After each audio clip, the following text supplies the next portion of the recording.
what I think is great about this is that fans can take away what they'll see what they want to see, and it's amazing that we've had, I've done a few cons and been really blown away by how emotional some young girls have been, particularly girls who are dealing with their sexuality or their problems dealing with their sexuality, and how much the show's meant to them. And, there's been a lot of tears, which is extraordinary. People come up to get an autograph and they're sobbing their eyes out and saying how much the show meant to them, how much the relationship, Kyle's relationship with Floriana meant to them. And, it's great that people feel that the show gives them strength, and they feel that the show's supporting them.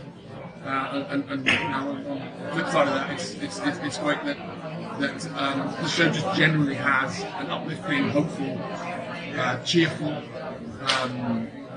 vibe, and young kids can watch it, old guys can watch it. It's got something in it for everybody.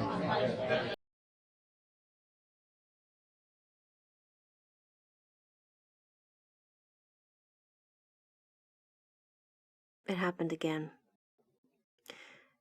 I wish I could say this was deja vu and it was just my mind playing tricks with me, but it actually happened again.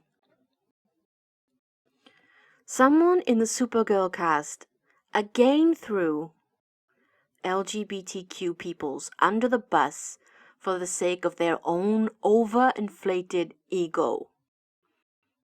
That may sound harsh, but I don't care because that's the truth. I was going to do a long intro and describe what happened, but I don't think I need to. If you're on Twitter, if you're anywhere in social media, you know about this by now. So I don't think a long intro is what is needed from me. I wanted to make this video a couple of days ago, but I decided to wait, calm down, watch where it was going. And as the days go on, the homophobia gets worse. All because of the validation and the enablement and the limelight and thumbs up given by David Harewood. There, I said it. Tell me I'm wrong. Tell me. When, not just a homophobe, but when somebody who has hate in their heart against someone, whether they are racist, homophobic, transphobic, xenophobic, any kind of hate, when they are given the spotlight and the validation to speak their hate, they will sing it from the rooftops as loud as their little putrid lungs can sing. We know this. We know it. So I have to ask, why David Harewood, a man who speaks so eloquently and campaigns for mental health and is an ambassador for mental health, why he sees it fit and proper to validate these homophobes in their homophobia, who then go out of their own volition and preach hate to and against LGBTQ people. Is he not aware that the LGBTQ people make up a large proportion of people with mental health issues? Is he not aware? I'm not somebody who gets moved easily.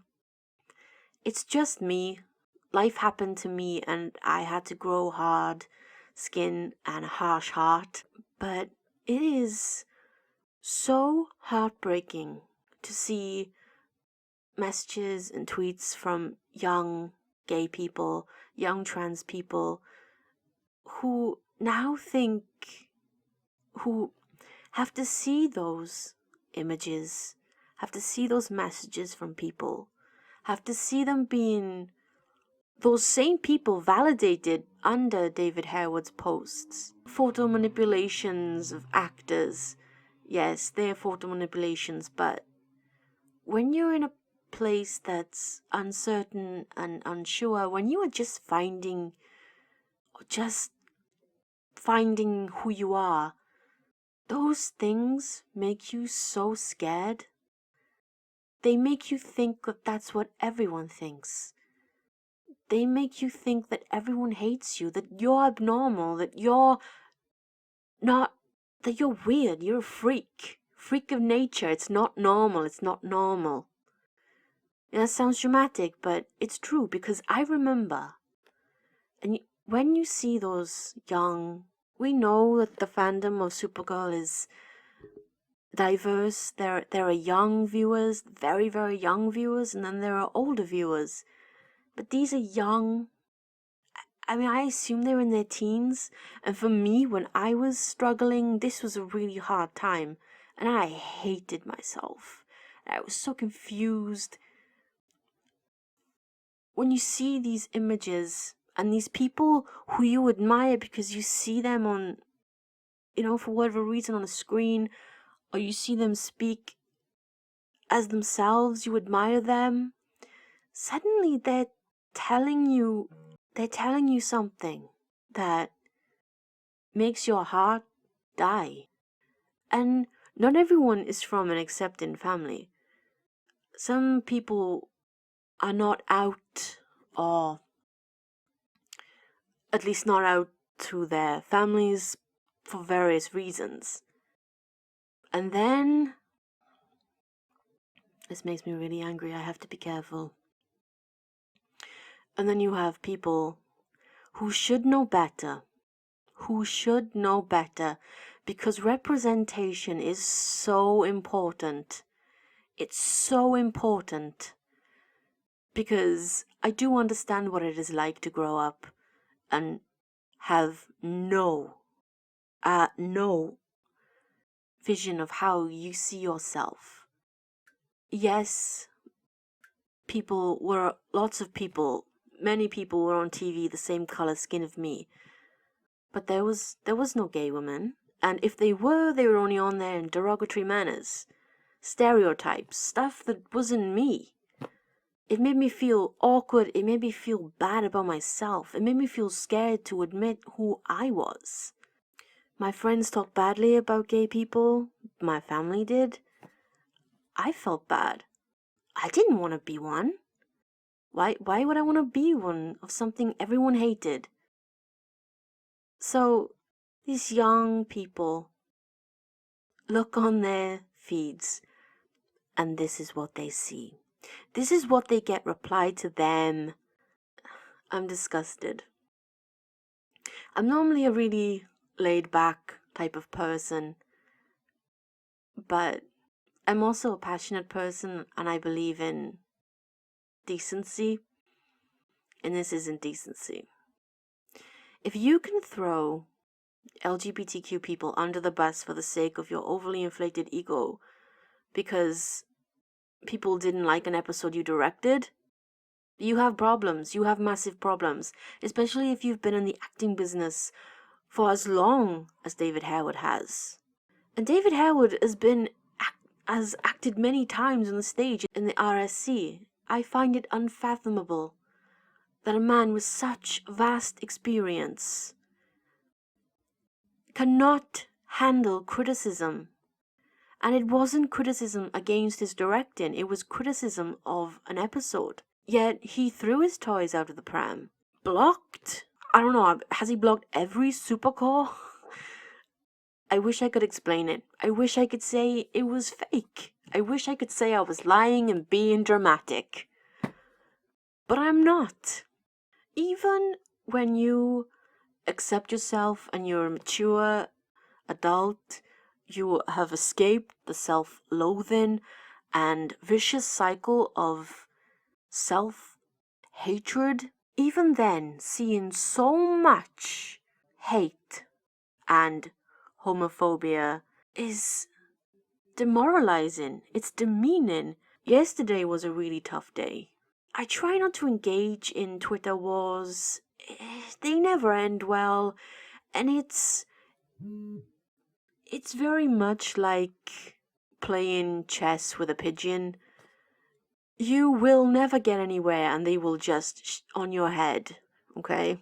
But there are times when you just can't say no. And that was me yesterday. So, this is where we are. Again, I have to wonder where we can go with Supergirl now.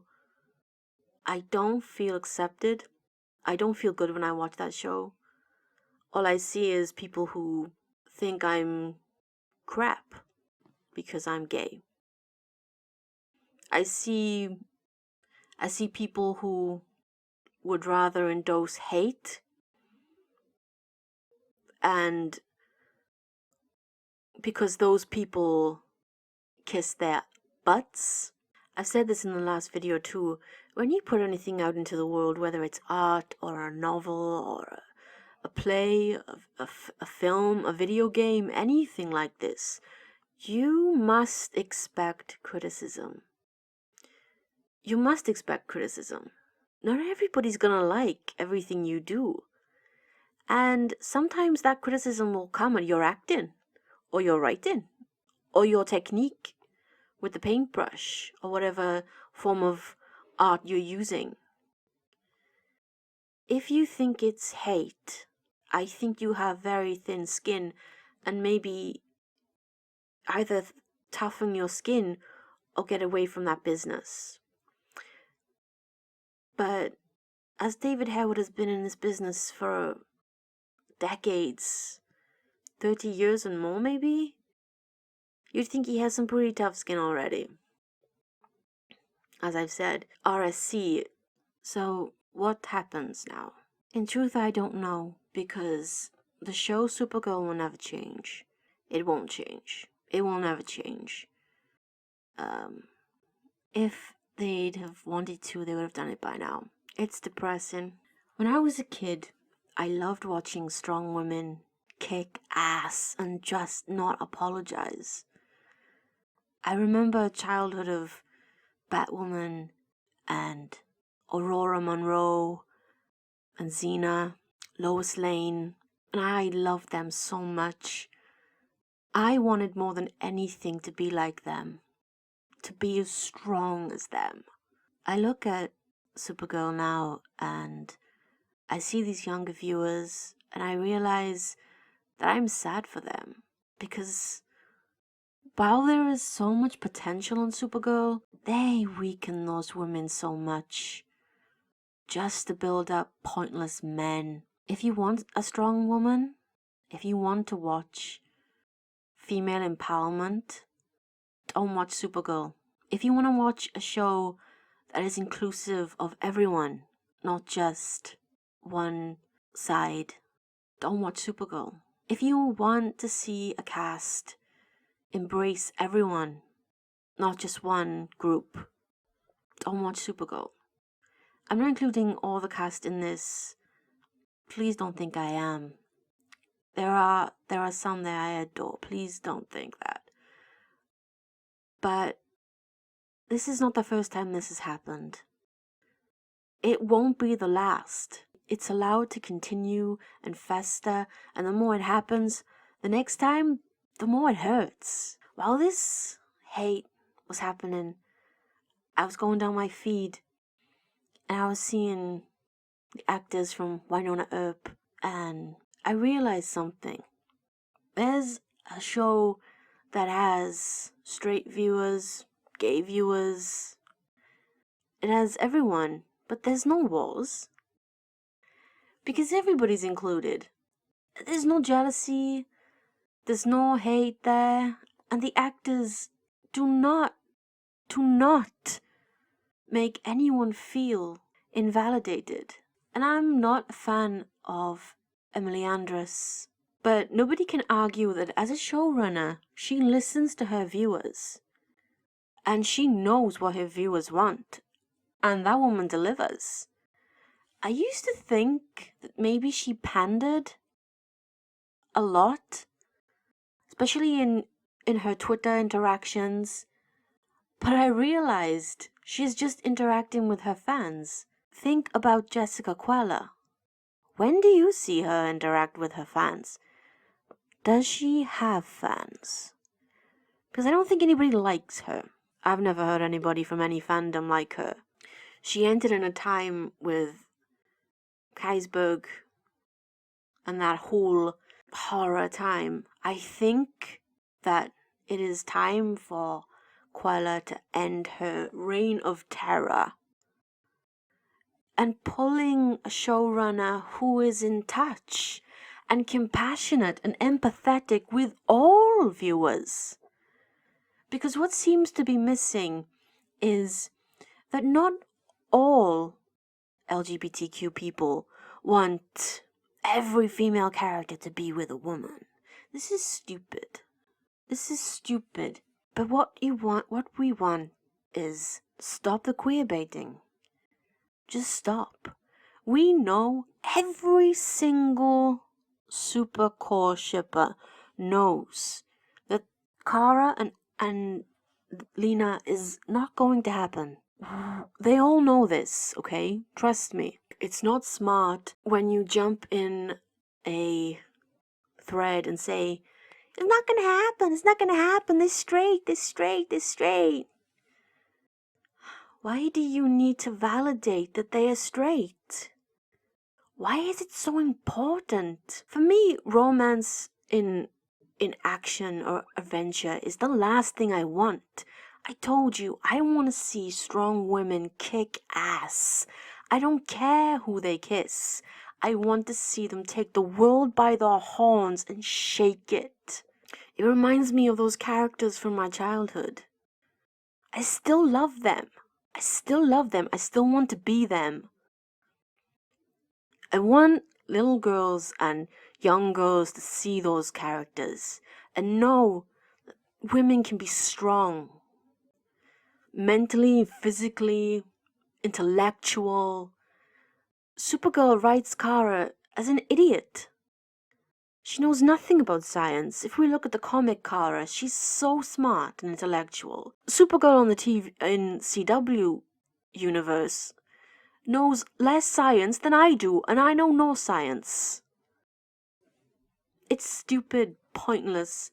And now we have this atmosphere again of homophobic abuse, and all this is being accepted by a show who treats their viewers like crap.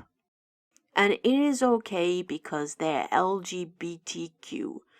And they've got 3 GLAAD awards, you know. We should be grateful. Let's not talk about how they treat those LGBTQ characters they have, shall we? They hardly ever use Alex. Alex is one of the most interesting characters in Supergirl. I love her character so much, but she's extremely underused. I don't know about Callie Olsen. She just kind of pops up sometimes if Alex needs a hug, and that's it. We don't need her again. She's gone. Many people also watch Supergirl because they just like to see Supergirl kick butt. But this week has been sickening, grotesque, and downright disrespectful.